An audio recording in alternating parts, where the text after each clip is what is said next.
عبادت کرتا ہے، پڑھتا ہے کوئی جب نعت نبی سمجھو کہ عبادت کرتا ہے۔ میرے بھائیوں، اب تک تلاوت کلام اللہ، حمد پاک اور نعت نبی کا دور پڑے کہ آب و تاب کے ساتھ چل رہا تھا۔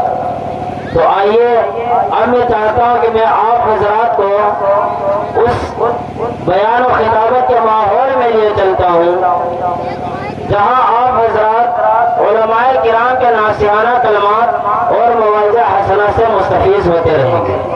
میں آپ سے یہ بھی بتا دوں، ہمارے اسٹیج پر مقرر وہی ہیں لیکن نام کے چھوٹے ہیں، کام کے بہت بڑے ہیں۔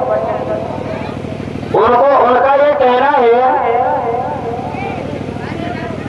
کہ اپنے اجداد کو بدنام نہ ہونے دیں گے، اپنے اجداد کو بدنام نہ ہونے دیں گے، یہ حویلی کبھی نیلام نہ ہونے دیں گے۔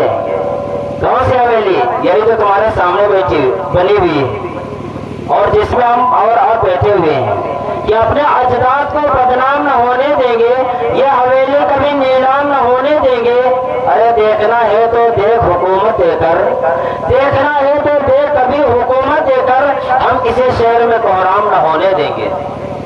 تو آئیے اب میں اپنے باہر سے آنے والے علماء کرام میں سے بہرائچ ضلع سے جو تعلق رکھتے ہیں، جن کا نام نامی اسم گرامی حضرت مولانا محمد اظہار الدین صاحب قاسمی دامت برکاتہ العالیہ ہیں، میں ان کو ان چند اشعار کے ساتھ مدعو کرنا چاہوں گا کہ مقرر عظیم آتا ہے، جان لطف عمیم آتا ہے۔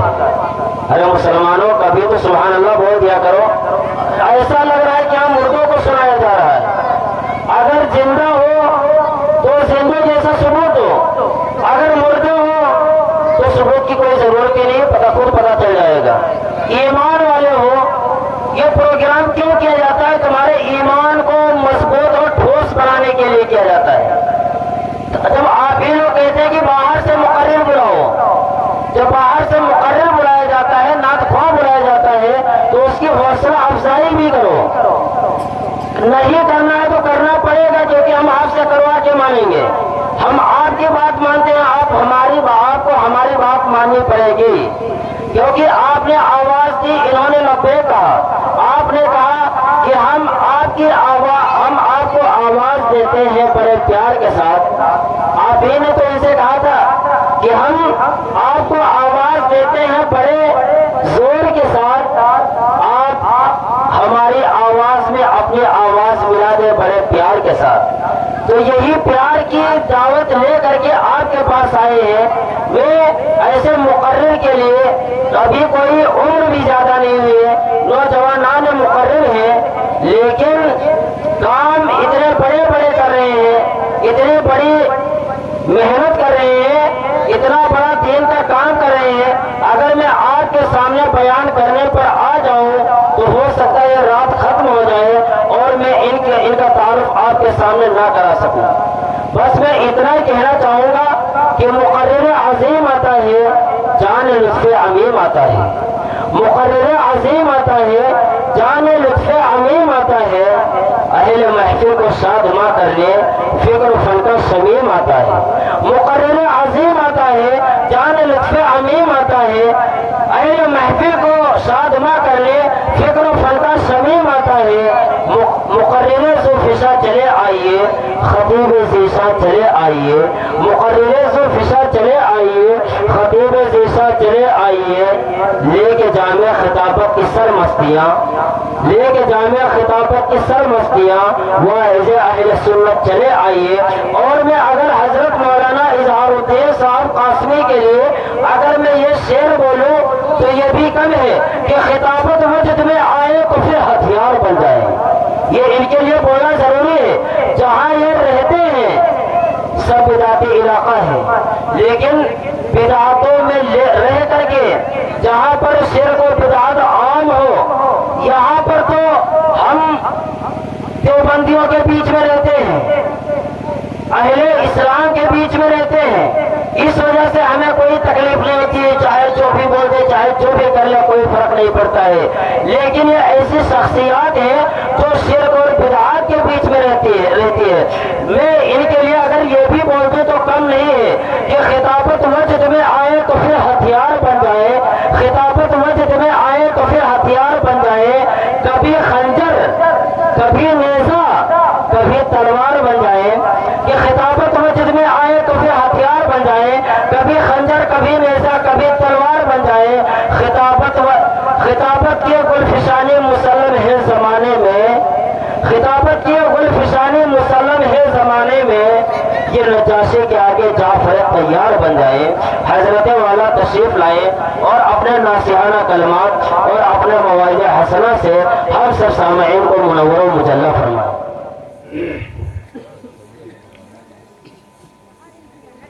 الحمد لله نحمده ونستعينه ونستغفره ونؤمن به ونتوكل عليه ونعوذ بالله من شرور أنفسنا، من يهده الله فلا مضل له ومن يضلله فلا هادي له، ونشهد أن لا إله إلا الله ونشهد أن سيدنا ومولانا محمدا عبده ورسوله، أما بعد فأعوذ بالله من الشيطان الرجيم، بسم الله الرحمن الرحيم.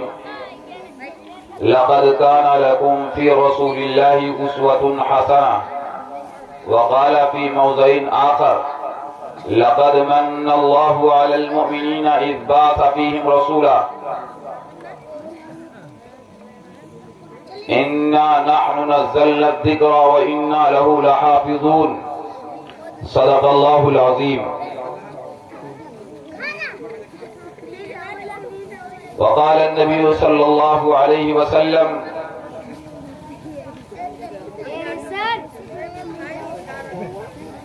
إن العلماء ورثة الأنبياء وإن الأنبياء لم يورثوا دينارا ولا درهما وإنما ورثوا العلم فمن أخذه أخذ بحظ وافر.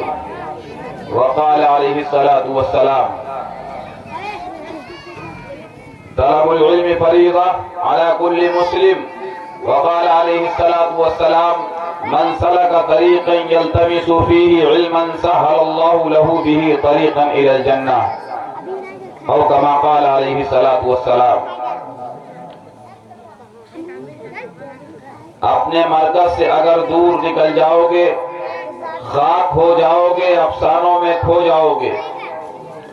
اپنے پرچم کا رنگ کہیں بھلا مت دینا، سرخ شعلوں سے جو کھیلو گے تو جل جاؤ گے. تیز قدموں سے چلو اور تصادم سے بچو، بھیڑ میں سست چلو گے تو کچل جاؤ گے. ہم سفر ڈھونڈو نہ کسی کا سہارا چاہو، ٹھوکریں کھاؤ گے تو خود ہی سنبھل جاؤ گے. شاعر مشرق علامہ اقبال مسلمانوں سے یہ کہہ رہے ہیں کہ عقل ہے تیری سپر، عشق ہے شمشیر تیری، میرے درویش خلافت ہے جہانگیر تیری.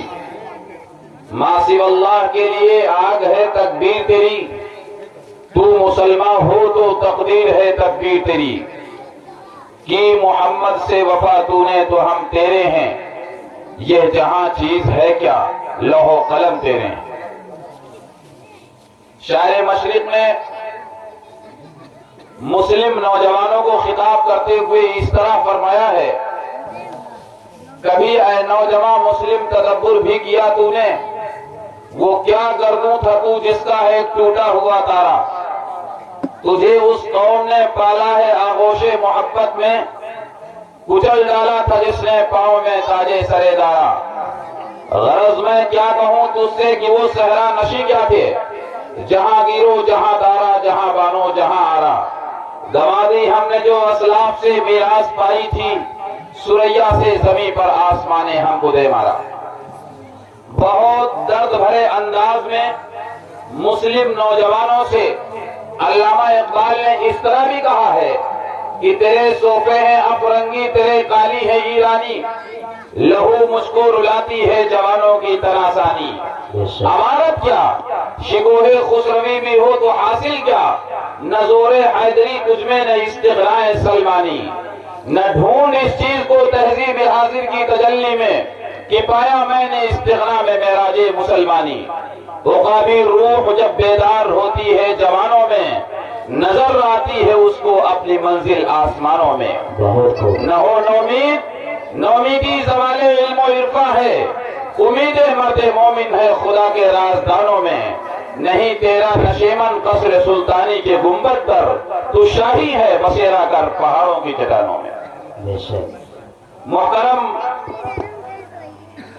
معطر حضرات علماء کرام، ناظم جلسہ حضرت مولانا ابرار احمد صاحب قاسمی دامت برکاتہم العالیہ، اسٹیج پر ہمارے استاد محترم علی جناب قاری محمد مشتاق صاحب فرقانی دامت برکاتہم العالیہ اور جناب حافظ محمد غفران صاحب جو سہوریہ سے تشریف لائے ہیں، آپ کے سامنے ابھی نعت پاک پیش فرمائیں گے۔ علی جناب مولوی علیم الدین صاحب جو بہت ہی خوش ارادی کے ساتھ نعت پاک پیش فرماتے ہیں، وہ آپ کے روبرو تھوڑی دیر میں ہوں گے۔ سامعین حضرات، میری ماں اور بہنوں، اللہ رب العزت کا یہ احسان ہے، اس کا کرم، اس کی عنایت ہے کہ اس نے ہمیں ایمان جیسی عظیم دولت دی ہے۔ ایمان ہی کی بنیاد پر ہم اور آپ دنیا میں بھی کامیاب ہوں گے اور آخرت میں بھی کامیاب ہوں گے۔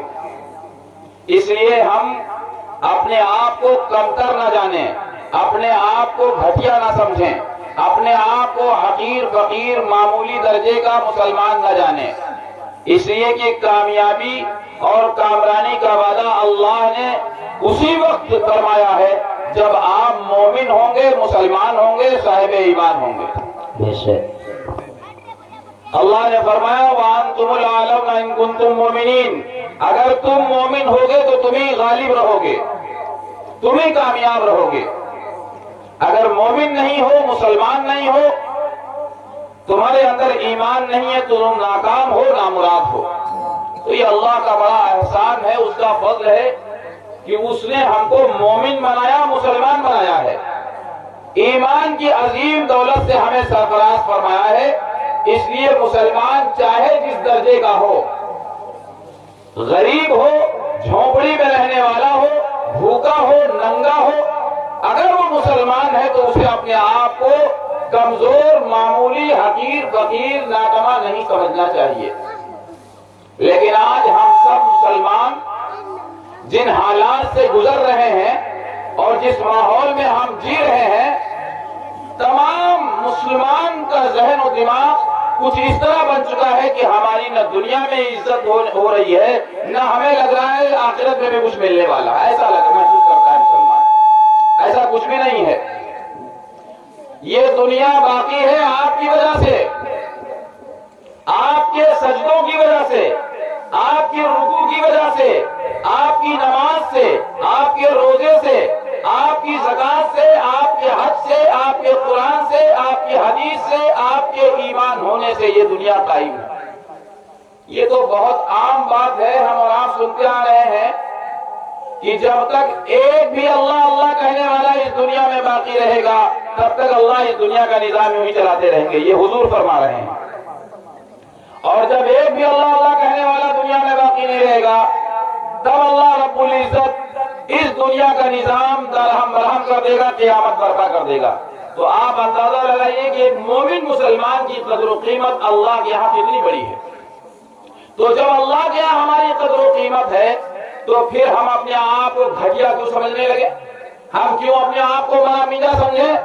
ہم کیوں اپنے آپ کو کمزور درجے کا مسلمان اور رذیل اور ذلیل مسلمان کیوں اپنے آپ کو سمجھیں؟ اگر ہم اللہ کی نظر میں محبوب ترین ہیں تو ہم یقیناً اللہ کی نظر میں محبوب بندے ہوں گے، دنیا میں بھی ہم کامیاب ہوں گے اور آخرت میں بھی ہمیں کامیابی ملے گی۔ بھائی آپ ذرا توجہ کیجئے گا، پروگرامات وغیرہ ہوتے رہتے ہیں، تقریر کرنے والے ہم مولوی ہیں، سننے والے آپ حضرات جیسے سامعین ہوتے ہیں، بات سنائی جاتی ہے، بات سنی جاتی ہے، اور پھر اس بات کو دماغ سے نکال دیا جاتا ہے، کوئی عمل کا جذبہ پیدا نہیں ہوتا ہے۔ دیکھو سچی بات تو یہ ہے، رات بھر اگر تقریر یہاں کی جائے اور شاعر نبی کی تعریف کرے پوری رات، لیکن حقیقت یہ ہے کہ آپ کی مسجد میں ایک بھی نمازی بڑھے گا نہیں۔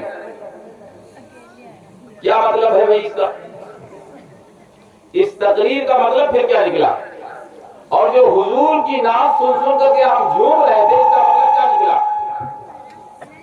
آخر بات کیا ہے؟ قرآن سنایا جا رہا ہے، حدیث سنائی جا رہی ہے، نبی کی تعریف و توصیف کی جا رہی ہے، اور فجر میں دیکھو تو وہی 3 آدمی۔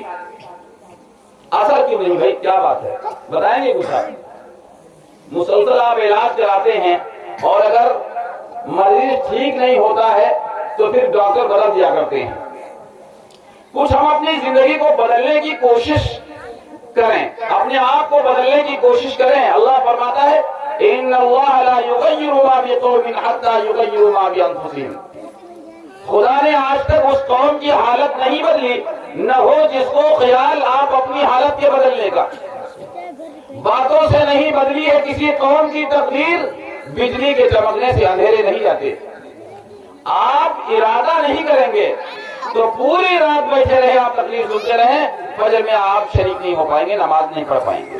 اگر ارادہ نہیں کرتے ہیں تو، عزم نہیں کرتے ہیں تو، فیصلہ درست اور صحیح اور سالم اور سچا نہیں لیتے ہیں تو آپ کے قدم نیکیوں کی طرف بڑھ نہیں پائیں گے۔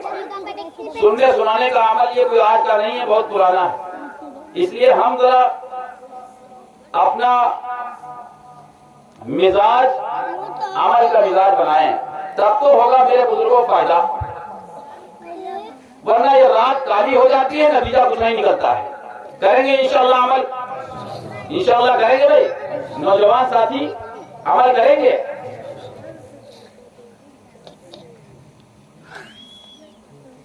ہم نے بہت معنی خیز اور بہت مطلب کے اشعار پڑھے ہیں، کیونکہ آواز تو ہماری ترنم کی ہے نہیں، تو ہم نے نثر میں وہ شعر پڑھ دیے ہیں، لیکن شعر بہت معنی خیز تھے۔ وہ اصل اردو ذرا سخت تھی۔ ہم کو افسوس اسی بات پر میرے بزرگوں کو زیادہ ہوتا ہے کہ اگر ہم عربی بولیں تو آپ نہ سمجھ پائیں تو اتنا افسوس نہیں ہے، اگر فارسی میں بات کریں اور آپ نہ سمجھ پائیں تو تب بھی افسوس نہیں ہے، اگر سنسکرت بولنے لگے یا ٹھیٹھ ہندی بولنے لگے تب بھی ہمیں افسوس نہیں ہے، اس لیے کہ ہر کوئی ان چیزوں کا غور نہیں کرتا ہے۔ افسوس اس وقت ہوتا ہے جب ہم اردو بولیں، اردو میں بات کریں، اردو میں کوئی کلام پیش کریں، کوئی تقریر کریں اور آپ اسے سمجھ نہ پائیں، تو پھر آپ نے کیا کیا ہے زندگی میں بتائیے۔ ہم نے جو اشعار پڑھے ہیں علامہ اقبال کے، اگر تھوڑی سی بھی ہمیں اردو سے دلچسپی ہوتی، اردو زبان سے، یہ زبان تو سب کی ہے لیکن جوڑ دیا گیا مسلمانوں کے ساتھ میں کہ اردو زبان مسلمانوں کی زبان ہے، حالانکہ اس کے جو موجد ہیں، اس کے جو خالق ہیں وہ مسلمان نہیں، وہ ہندو ہیں۔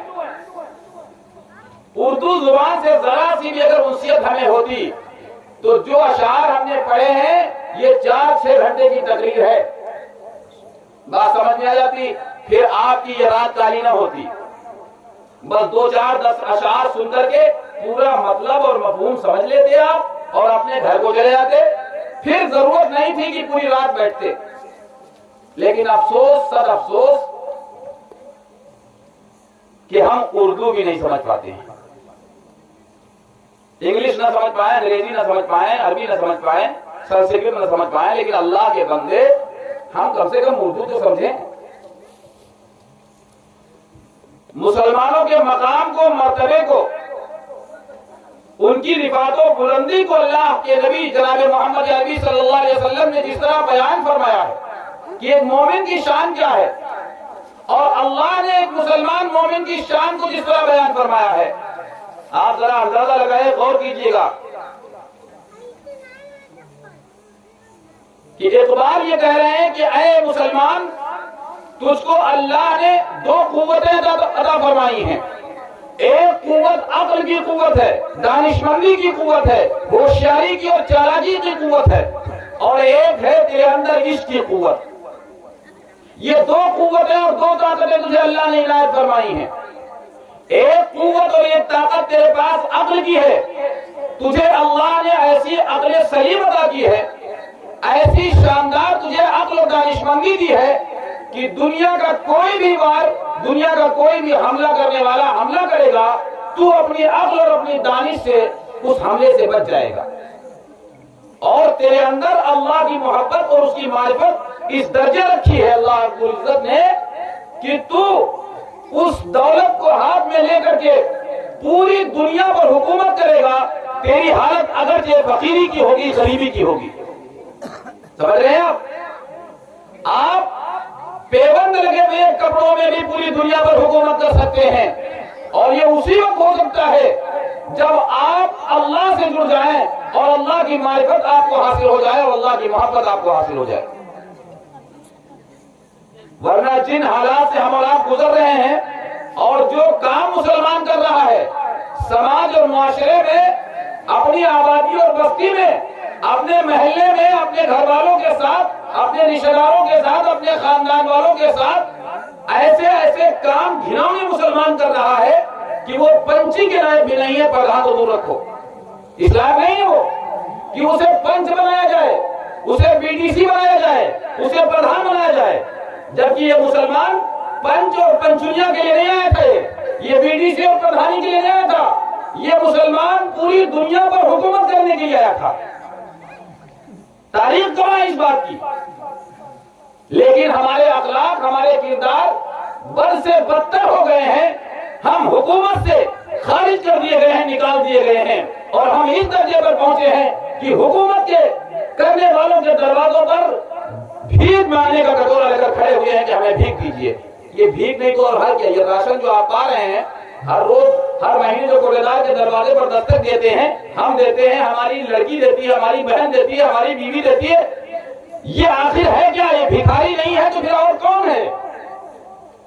ہماری شان یہ تھی ما سوی اللہ کے لیے آگ ہے تکبیر تیری. اے مسلمان, اے نوجوان, آج جس برائی میں تو ملوث ہے, آج جس طرح کی خرافات میں تو پڑا ہوا ہے, جس طرح اپنے رشتہ داروں کا تو دشمن بنا ہوا ہے, اپنے خاندان والے کا تو دشمن بنا ہوا ہے, جس طرح اپنے دوست کا دشمن بنا ہوا ہے, اور جس طرح اپنی بستی والوں کا دشمن بنا ہوا ہے, تیرا یہ کردار نہیں ہونا چاہیے, تیری یہ شان نہیں ہے. ما سوی اللہ کے لیے آگ ہے تکبیر تیری. تو مسلمان ہو تو تقدیر ہے تکبیر تیری.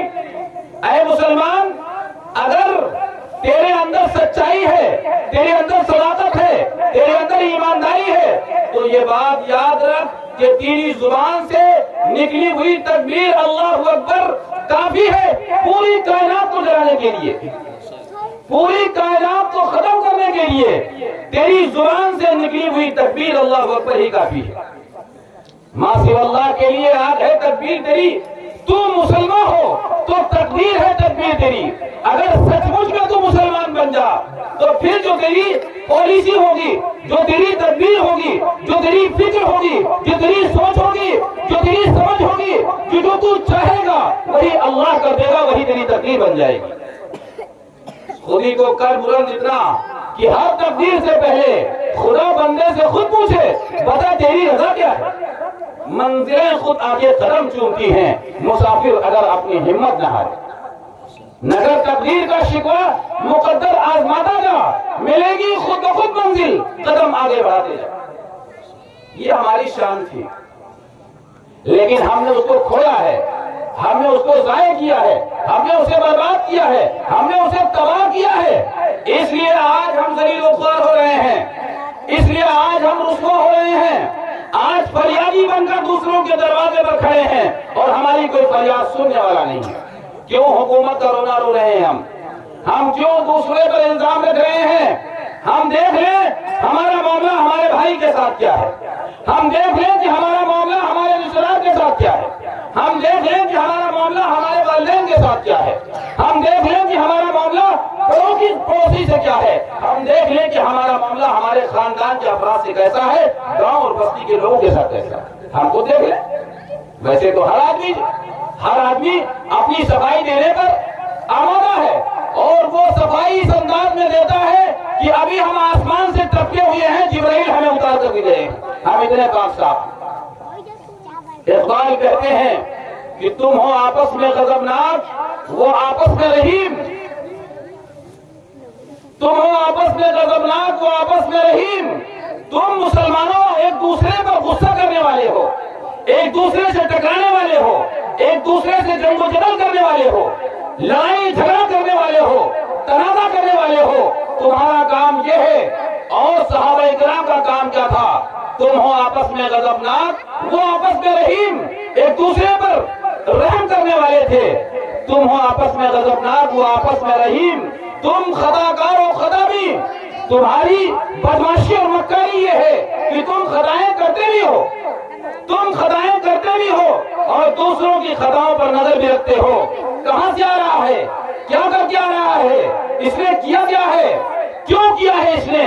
کون سا کام یہ کر کے آ رہا ہے؟ تم خطاکار و خطابی، وہ خطا پوش و کریم، ان کا کام تھا خطاؤں کو چھپانا، ان کا کام تھا عیبوں کو چھپانا۔ تم خطاکار و خطابی، وہ خطا پوش و کریم، چاہتے سب ہیں کہ ہوں اور یہ سوریا پہ مقیم، پہلے ویسا کوئی پیدا تو کرے قلب سے۔ یہ ہر مسلمان چاہتا ہے کہ ہم کو لوگ اپنا لیڈر مان لیں، یہ ہر مسلمان چاہتا ہے کہ ہم کو لوگ اپنا امیر بنا لیں، بڑا بنا لیں، مکھیا بنائیں، چودھری بنائیں، پردھان بنائیں، پردھان منتری بنائیں، یہ ہر کسی کی خواہش ہے۔ لیکن یہ کب ہوگا؟ چاہتے سب ہیں کہ ہوں جو سوریا بھی مقیم، پہلے ویسا کوئی پیدا تو کرے قلب سلیم۔ آپ قلب سلیم پیدا کیجئے، اپنے دل میں وسعت لائیے، اپنے دل میں ایسی جگہ بنائیے، دوست ہو یا دشمن ہو، اپنا ہو یا پڑوسی ہو، غیر ہو، سب اگر تمہیں لان تان کرنے لگے تب بھی ان کے لان تان کو سن کر کے برداشت کر لینے والا دل بنائیے، تب آپ کو لوگ اپنی آنکھوں میں اور آپ کو اپنے دل میں بٹھائیں گے۔ اس سے پہلے آپ یہ امیدیں کرنا چھوڑ دیں کہ لوگ ہماری عزت کریں گے۔ تو علامہ اقبال یہ کہہ رہے تھے کہ کی محمد سے وفا تو نے تو ہم تیرے ہیں، یہ جہاں چیز ہے کیا لوہ قلم تیرے ہیں۔ اے مسلمان، اگر ہمارا رشتہ ہمارے نبی سے ہو جائے، ہمارا رشتہ ہمارا تعلق ہمارے اللہ سے ہو جائے، اور سچا پکا رشتہ یہ ہو جائے، تو یہ دنیا کیا چیز ہے، دنیا کی حقیقت کیا ہے، اور دنیا کی دولت کیا ہے، دنیا کی سلطانی اور حکمرانی اور بادشاہت کیا معنی رکھتی ہے مسلمان؟ کہ محمد سے وفا تو نے تو ہم تیرے ہیں، یہ جہاں چیز ہے کیا لوح قلم تیرے ہیں۔ تیری تقدیر جس قلم سے لکھی گئی ہے اور جس تختی پر تیری تقدیر لکھی گئی ہے، تجھے وہ قلم دیا جائے گا، تجھے وہ تختی دی جائے گی، پھر تو اپنی تقدیر اپنے ہاتھ سے خود قلم اٹھا اور اپنی تقدیر بنا لے۔ یہ ہے مسلمان کی شان۔ میں نے ایک شعر اور پڑھا تھا نوجوانوں کے لیے،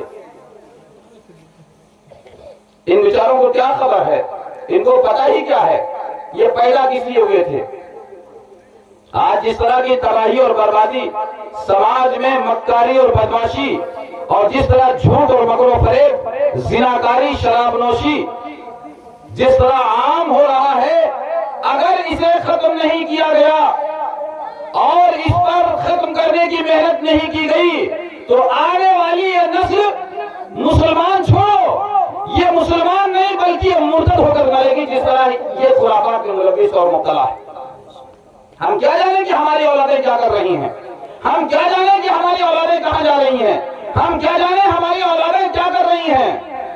جس کے گھر پہ بہت بڑا پردہ پڑا ہوا ہے، پردے کا پردہ پڑا ہوا ہے، جس کے مکان کی دیواریں بہت اونچی ہیں، لیکن اگر اس کے گھر میں ایک بدماش اور مکر و فریب کرنے والا موبائل رکھا ہوا ہے تو وہ ہرگز یہ نہ کہے کہ ہمارے گھر میں خواتین کا پردہ ہے۔ کوئی پردہ نہیں اس کے یہاں، اگرچہ اس کے دروازے پر پردہ دیکھ رہے ہیں لیکن کوئی پردہ نہیں ہے۔ دیواریں چاہے جتنی اونچی کر لیں، لیکن اگر موبائل آپ کے گھر میں رکھا ہوا ہے، جس موبائل میں ننگی تصویریں آتی ہیں، جس موبائل کو ہمارا بیٹا بھی اٹھاتا ہے، جس موبائل کو ہماری بیٹی بھی لیتی ہے، ہماری بہن بھی لیتی ہے، ہماری بیوی بھی لیتی ہے، ماں بھی لیتی ہے، یہ امید نہ کریں اور یہ کہنا چھوڑ دیں کہ ہمارے گھر میں پردہ ہے، پردہ نہیں ہے، کیونکہ آپ کے گھر میں وہ ایسا موبائل ہے، پوری دنیا آپ کے گھر میں ہے۔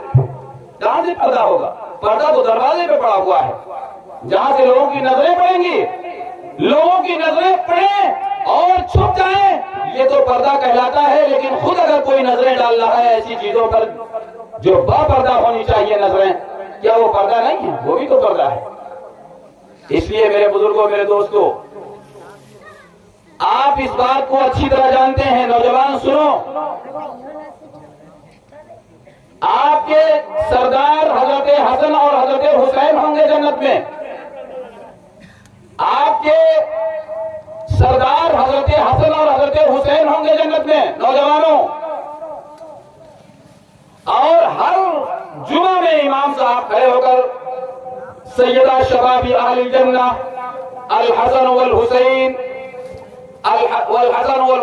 سیدہ شباب اہل الجنہ، امام صاحب ہر جمعہ کو یہ کہتے ہیں کہ نوجوانوں سنو، تمہارے سردار جنت میں حضرت حسن ہوں گے، حضرت حسین ہوں گے۔ ہم چھوٹا موٹا مکھیا طے کرتے ہیں، گرام پنچایت کا پردھان طے کرتے ہیں تو بڑے سلیقے سے اور بہت سوجھ بوجھ سے کرتے ہیں، لیکن جنت میں ہمیں سرداری چاہیے، اور کن کی سرداری چاہیے؟ حضرت حسن کی چاہیے، حضرت حسین کی چاہیے۔ ذرا غور کیجئے گا کہ وہ ہمارے لیے آئیڈیل اور نمونہ اگر ہے تو ہم نے ان کے نقش قدم پر چلنے کی فکر کتنی بنتی ہے۔ حضرت حسن حضرت حسین کا کام کیا تھا؟ ایک بھائی کا کام یہ تھا کہ جب خاندان لڑ جائے، جب مسلمان لڑ جائیں، تو ایک بھائی کا کام یہ تھا کہ ان مسلمانوں کے درمیان صلح کرانا۔ یہ حضرت حسن کی سنت ہے۔ اور ایک بھائی کا کام یہ ہے کہ جب اسلام پر یورش اور حملہ ہو، اسلام کی شاخیں کاٹی جائیں، اسلام کو ختم کرنے کا پروگرام اور پلان کیا جائے، تو ایک بھائی کا کام یہ تھا کہ وہ اپنے آپ کو اسلام کی خاطر فنا کر دے، وہ حضرت حسین رضی اللہ عنہ۔ لیکن ذرا ہمارا نوجوان، ہمارے سماج کا نوجوان ذرا بتلائے، میرے بزرگوں ذرا غور کرو، آپ بھی، یہ اولادیں یہ ہمارے لیے سب سے بڑی نعمت کی چیز ہوتی ہیں، اور ان کو ہم نے کس طرح ضائع کیا ہے اور کس طرح خراب کیا ہے، کس طرح برباد کیا ہے۔ کل راع مسئول، ہر شخص ذمہ دار ہے، اپنے ماتحتوں کا ذمہ دار ہے۔ کل قیامت میں آپ سے پوچھا جائے گا، آپ کی اولاد جو بگڑی ہے، آپ کی وجہ سے بگڑی ہے یا خود وہ بگڑ گئی تھی؟ آپ سے پوچھا جائے گا کہ آپ کا بیٹا، آپ کی بیٹی، آپ کی بہو، آپ کی بیوی آخر سب کچھ آپ کا دیا ہوا استعمال کرتی تھی، پھر وہ بات کیا ہے کہ وہ آپ نے جب اسے حکم کیا نماز کا یا روزے کا یا اور دینی کاموں کا، تو اس نے کیوں تمہاری باتوں پر عمل نہیں کیا؟ آپ نے کیا یا نہیں کیا، اس کا سوال آپ سے کیا جائے گا۔ اس لیے ہم سنجیدہ ہو کر کے بہت دور نہ جائیں تقریر کرنے، اور بہت دور جلسہ جلوس سننے نہ جائیں، ہم سنجیدگی کے ساتھ اپنے گھر کا مطالعہ کریں، ذرا غور سے اپنے گھر کا مطالعہ کریں، خوب کھنگال کر دیکھیں گھر میں ہمارے تماشا کیا ہو رہا ہے۔ بہت برا حال ہے گھر گھر کا، میں بتا دے رہا ہوں۔ اخلاق نام کی چیز نہیں ہے ہمارے یہاں، محبت اور مروت نام کی کوئی چیز نہیں رہ گئی ہے۔ نبی کے عاشق تو ہم خوب ہیں، نبی کے چاہنے والے ہم ہیں، نبی سے محبت کرنے والے ہیں، نبی پر جان دینے والے ہیں، نبی کا فرمان رتی کے برابر بھی مسلمان ماننے کو تیار نہیں ہے۔ آپ کہیں گے ہم مانتے ہیں، جمعہ کی نماز برابر پڑھتے ہیں، آپ یہی کہیں گے نا؟ بے شک جمعہ کی نماز کا پڑھنا، بے شک 5 وقت کی نماز کا پڑھنا، حج کا لینا، رمضان کے روزے رکھنا، زکات کا دینا، یہ سب دین ہے بے شک، لیکن دین صرف یہی تک نہیں ہے۔ آپ کی دینداری اس وقت دیکھی جائے گی جب بات بگڑ جائے آپ کے بھائی سے، جب بات بگڑ جائے آپ کے رشتہ دار سے، جب بات بگڑ جائے آپ کے خاندان والوں سے، جب بات بگڑ جائے آپ کے گھر والوں سے، جب بات بگڑ جائے آپ کی غیروں سے، تب آپ کی دینداری دیکھی جائے گی کہ آپ کتنے بڑے دیندار ہیں، آپ کے اندر دین کتنا ہے، آپ کے اندر دینداری کتنی ہے۔ اس وقت ناپا جائے گا، آپ کو تولا جائے گا کہ آپ کتنے بڑے دیندار ہیں۔ تصویر تو آپ کے ہاتھ میں ضرور ہے، بے شک آپ 5 وقت کی نماز پڑھتے ہیں، رمضان کے روزے رکھتے ہیں، لیکن جب بھائی سے تو میں ہوتی ہے، جب بھائی سے لین دین کا مسئلہ آتا ہے، جب باپ سے بات بگڑتی ہے، جب رشتے دار سے کچھ بات ہو جاتی ہے، تب آپ کتنے بڑے دیندار ہیں؟ یہ کبھی غور کیا ہم نے؟ نہیں غور کیا ہے۔ بلا جھجک ایک مسلمان، ایک ماں کی کوکھ سے پیدا ہوئے 2 بھائی، جب بات بگڑتی ہے اور لڑائی اور جھگڑے پر آتی ہے، تو وہ بھائی جو ایک بھائی کے لیے جان دینے کو تیار ہوتا ہے، وہ بھائی ماں بہن کی گالی دیتا ہے اپنے بھائی کو۔ نہیں ہو رہا ہے یہ سب؟ بھائی یہ دینداری کہاں چلی گئی تمہاری؟ تسبیح کہاں گئی؟ جو بار بار تم نبی کا عاشق کہہ رہے تھے، نبی کا چاہنے والا کہہ رہے تھے، وہ دینداری کہاں چلی گئی تمہاری؟ نبی کا ارشاد ہے، نبی کا فرمان ہے، سل من قطع کا، آپ جڑیے اس سے، آپ رشتہ بنائیے اس سے، آپ تعلق قائم کیجئے اس سے۔ جو آپ سے رشتے کو توڑنا چاہتا ہے، جو آپ سے دور ہٹنا چاہتا ہے، دور بھاگنا چاہتا ہے، دور رہنا چاہتا ہے، آپ اس کے قریب ہو جائیے۔ یہ دین نہیں ہے، یہ نبی کا ارشاد ہے، نبی کا فرمان ہے۔ اگر ہم نے اس پر عمل نہیں کیا اور نبی کے بتائے ہوئے طریقوں پر عمل نہیں کیا، نبی کے فرمان پر عمل نہیں کیا، تو ہم تباہی اور بربادی سے بچ نہیں سکتے ہیں۔ آج کتنے گھر ایسے ہیں جو بھائی بھائی سے جدا ہے، باپ بیٹے سے جدا ہے، پڑوسی سے پڑوسی کی بنتی نہیں ہے، رشتہ داروں سے نہیں بنتی ہے۔ تو بھائی یہ بتاؤ ذرا، یہ جو باتیں حضور کی سنائی جا رہی ہیں، اللہ کے کلام کی سنائی جا رہی ہیں، تو ان پر عمل کون کرے گا؟ یہ مائک والے کون برادری کے لوگ ہیں؟ ارے یہ مائک والے لوگ کس برادری کے لوگ ہیں؟ غیر مسلم ہیں تو برادری تو ہوگی کوئی نا، ورما برادری کے لوگ ہیں۔ تو جو ہم سنا رہے ہیں ان کے لیے ہے نا، یہ عمل کریں گے یا پنڈت جی اس پر عمل کریں گے؟ یہ جو ہم آپ کو سنا رہے ہیں تو کون عمل کرے گا بتاؤ بھائی؟ آپ آئے ہیں سننے کے لیے، پیسہ آپ نے دیا ہے، انتظام آپ کے لوگوں نے کیا ہے، جلسہ کرایا ہے دین سیکھنے کے لیے، سمجھنے کے لیے، اس پر عمل کرنے کے لیے، تو یہ ورما جی اس پر عمل کریں گے یا یادو جی اس پر عمل کریں گے؟ حضور فرما رہے ہیں آپ اس سے جڑیے جو آپ سے ناطہ توڑنا چاہتا ہے، وَاعْفُ عَمَّنْ ظَلَمَكَ، اور جو آپ پر ظلم کرے آپ اسے معاف کر دیجئے، وَأَحْسِنْ مَنْ أَسَاءَ إِلَيْكَ، جو آپ کی برائی کر رہا ہو آپ اس کی تعریف کیجئے، اس کے ساتھ احسان کا معاملہ کیجئے۔ تو میں آپ سے پوچھنا چاہتا ہوں کہ نبی کے اس ارشاد پر عمل کون کرے گا؟ کون کرے گا عمل؟ اوستھی جی عمل نہیں کریں گے، بھارگو جی عمل نہیں کریں گے، یادو جی عمل نہیں کریں گے، اور گوتم جی عمل نہیں کرنے والے ہیں، پنڈت جی اور برہمن صاحب عمل نہیں کریں گے، یا عمل کریں گے عبداللہ اور عبد الرحمن، یا عمل کریں گے محمد احمد اور احمد، عمل کریں گے نعیم الدین اور فخر الدین اور شرف الدین اور اقبال، جو یہ کہتے ہیں کہ ہم نبی کے چاہنے والے اور نبی کے عاشق ہیں، نبی سے محبت کرنے والے، وہ عمل کریں گے۔ لیکن ان کے عمل پایا جاتا ہے، جب بات بگڑ جاتی ہے تو وہ مسلمان جو نبی کے عاشق ہونے کا دعویٰ کرتا ہے وہ پیجامے سے بالکل ہو جاتا ہے، اسے یہ تمیز نہیں ہوتی ہے ہم جو بول رہے ہیں اپنے بھائی کو گالی دے رہے ہیں، اپنے باپ کو گالی دے رہے ہیں، اپنے پڑوسی کو گالی دے رہے ہیں، اپنے رشتہ داروں کو گالی دے رہے ہیں، تو کیا یہ گالی دینا ہمارے لیے جائز بھی ہے نہیں؟ کیا اس پر اللہ کی پکڑ آئے گی یا نہیں؟ کیا اللہ کا غضب آئے گا یا نہیں؟ یا اللہ کی جانب سے کوئی عذاب تو نازل نہیں ہو جائے گا؟ اس کی ایک آنے کے برابر فکر نہیں ہوتی۔ خود کو آتا نہیں، دریا پہ چلنے کا ہنر اور بھٹک جانے کا الزام ہوا پر رکھا۔ 24 گھنٹے ہم مودی جی کے پیچھے پڑے ہوئے ہیں، ہر وقت ہم یوگی جی کے پیچھے پڑے ہوئے ہیں، اپنا حال ہم دیکھ لیں، اس کے بعد کسی کے پیچھے اور کسی کے کردار پر انگلی اٹھائیں۔ وہ جو ہیں وہ ہیں، قرآن آیا تو ان کے لیے بھی ہے، حدیث ہے تو ان کے لیے بھی ہے، لیکن وہ دعویٰ نہیں کرتے ہیں کہ ہم نبی کے ماننے والے، دعویٰ تو ہمارا ہے، عمل تو ہمیں کرنا پڑے گا، قرآن پر چلنا تو ہمیں پڑے گا، نبی کے فرمان کو ماننا تو ہمیں ہوگا، ان سے کیا ہے؟ اس لیے ہم دلوں کو ذرا صاف کر لیں اپنے، اور حضور نے جو طریقہ بتایا ہے، حضور نے جو راستہ بتایا ہے، اس راستے پر چلنے کے لیے تیار ہوں۔ اگر ایسا نہیں کریں گے تو تباہی اور بربادی ہمارے سروں پر منڈلا رہی ہے، دنیا کی کوئی طاقت نہیں ہے جو ہمیں تباہی سے بچا سکے، یاد رکھیں آپ۔ اور آپ یہ نہ سمجھیں کہ ہم محفوظ ہیں، محفوظ ہے، کوئی نہیں ہے۔ سب اسی بیماری میں مبتلا ہیں۔ آج جتنی برائیاں آپ دیکھ رہے ہیں سماج میں، معاشرے میں، یہ تمام برائیاں آج کم ہیں۔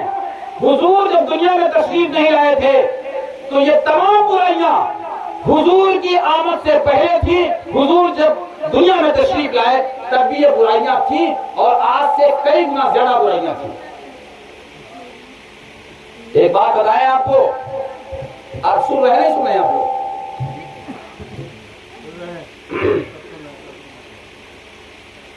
ان برائیوں کو ختم کرنے کے لیے، برائیوں کے خاتمے کے لیے اللہ کو یہ بات معلوم تھی کہ یہ برائی کیسے ختم ہوگی۔